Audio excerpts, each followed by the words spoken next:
This is the Great Pyramid of Khufu, and here's the Pyramid of Khafra. You can tell it's Khafra's pyramid because the top of it is in much better condition than the other pyramids.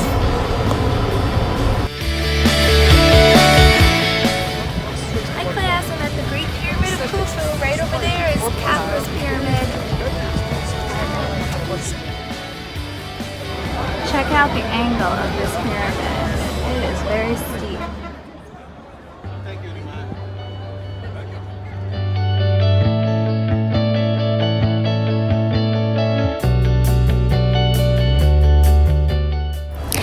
This is one of the craziest things I've ever done. We were able to hike all the way into the burial chamber of King Khufu. It was so hot and claustrophobic and tiny. These little crawl spaces and tiny ladders. It only made me imagine what the workers back in ancient times, the conditions that they probably endured. We made it inside the burial chamber of the Great Pyramid of Khufu. Here's the sarcophagus. It was quite a hike, but well worth it. After we left the burial chamber, we then realized that we once again had to go back down that ridiculously tight, hot, claustrophobic tunnel. These were our faces when we finished the hike. I think we were in complete awe.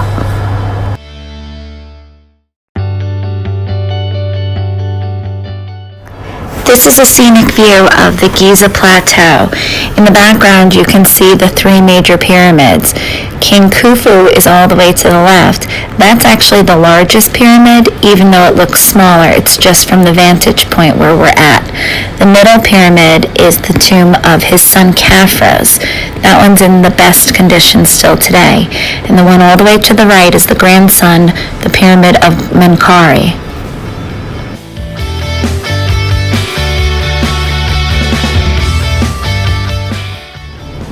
Here's a view of the Great Sphinx of Giza. He has the head of a king and the body of a lion, and he guards the tomb of King Khafra.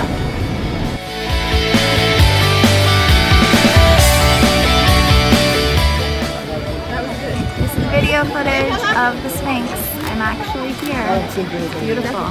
And there's the pyramid it guards, Khafra's.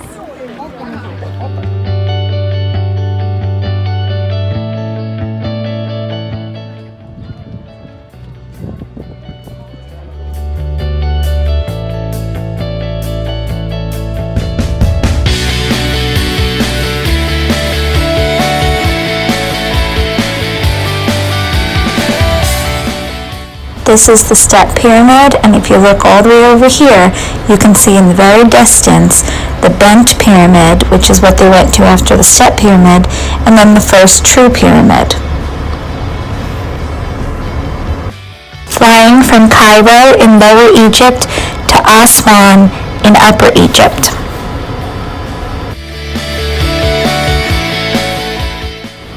I was in complete awe this whole trip and loved taking these pictures and video.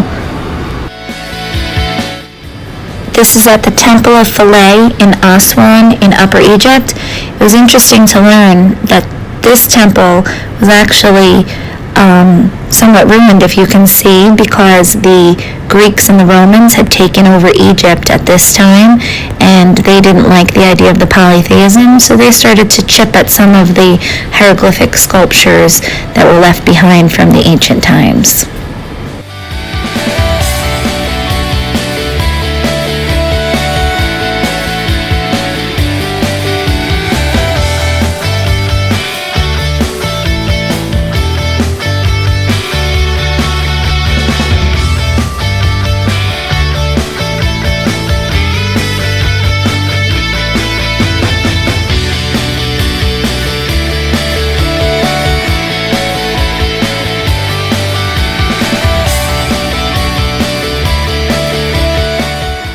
We set sail on a 3-night cruise along the Nile River. To me, it was absolutely fascinating to be on that same river that the people of ancient times would take from Upper Egypt to Lower Egypt to bring the granite and the limestone up the Nile River to build the pyramids. It was absolutely gorgeous, and you could see the papyrus plants growing along the Nile just as it would have during ancient times.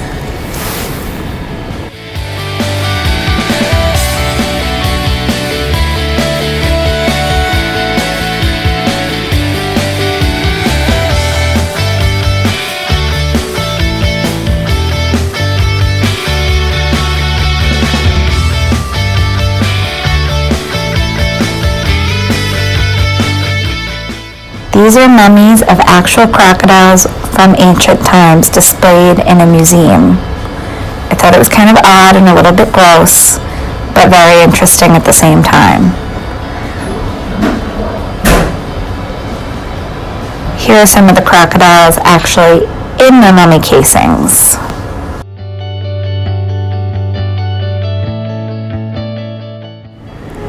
This is at the Temple of Horus. Notice all of the hieroglyphic writing. Pay attention to the detail.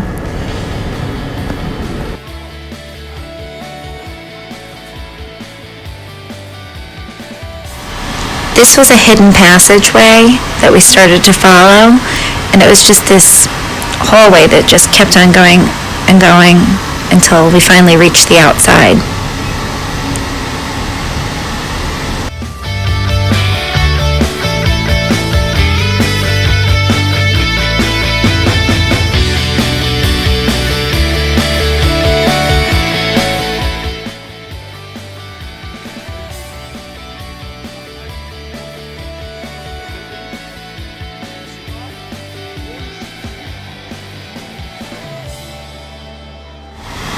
This is at the Karnak Temple. The highlight of this day was when we ran into school children on a field trip. They were so excited to see us, and we were so excited to see them. It was so funny because they all were taking pictures of us to show their friends, and they kept on saying, "American teacher, American teacher." It was just such a fun experience.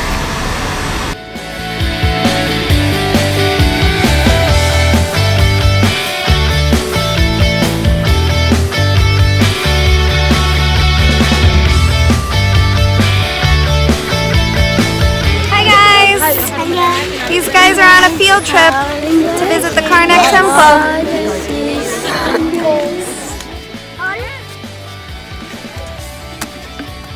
I learned how to make papyrus paper. This is the papyrus plant found along the Nile River. What they do is they cut it into little stalks that's triangular, like a pyramid. Then they take a knife and they cut it into little strips that look like this. And this is the really interesting part. They roll it out, and all the water comes out. I'm not doing that right, but you roll that out, and the water comes out of the actual piece of thing. And then they take those strips and they put it onto nicely laid out place, and they weave it. Kind of place it as if they're weaving something. Then they take, once that's all done, they take the finished weaving thing. This is a modern day press. Oh, what they do is then they cover it up like this, and then they pound it all out. Back in ancient times, they would then leave it under rocks for a couple of days. But in modern times, what they do, they put it onto this press. Obviously, they didn't have that in ancient times. Hopefully, you learned a little bit about papyrus. We visited the Temple of Luxor at night, and it just made for such excellent pictures and video. Hope you enjoy it.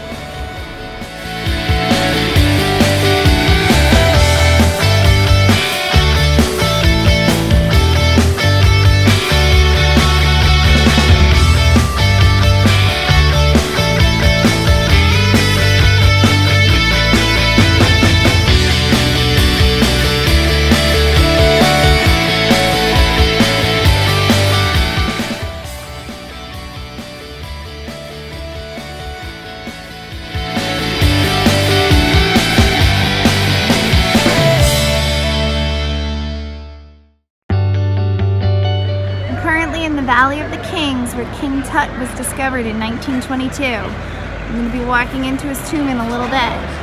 Notice all the mounds and rocks. It was a very hidden place.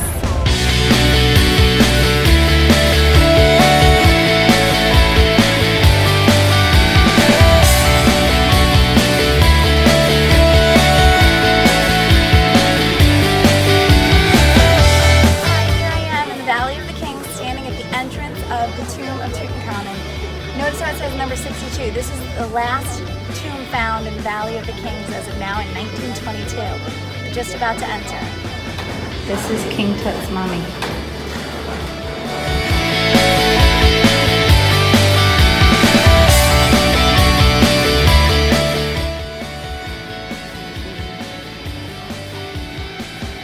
I wonder what's still out there.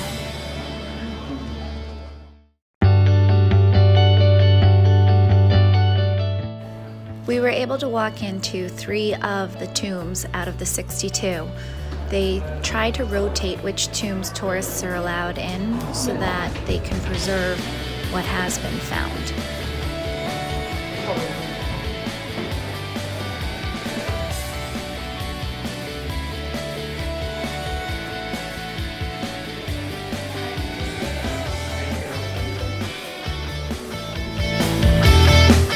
KV6 stands for Valley of the Kings Discovery Number 6. This is the tomb of Ramses IX.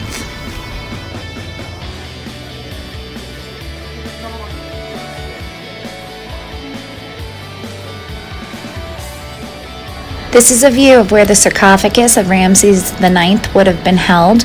Now it's held in a museum in Cairo.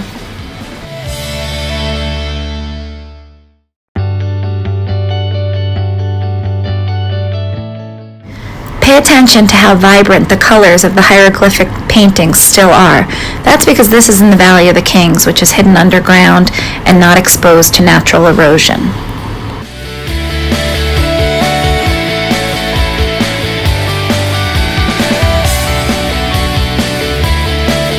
This is the sarcophagus of Ramses II. It's huge.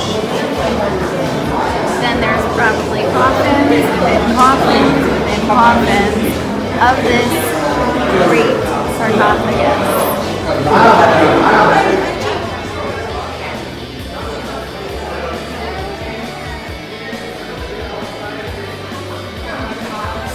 Here I am at Valley of the Kings, and I wanted to show you this says KV2, that means Valley of the Kings number 2. That was the second tomb found out of the 62 found here, and this is Ramses IV.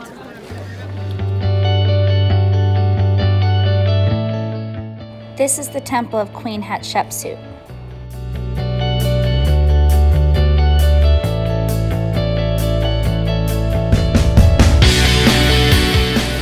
These are some of the Shaktas that were found in King Tut's tomb. There are small wooden carved figurines that acted as servants in the afterlife. These are some of the funeral masks that have been uncovered throughout time. Notice how they're painted to represent the pharaohs so that the Ba and the Ka could recognize it in the afterlife. This is one of the many chariots that were found in King Tut's tomb.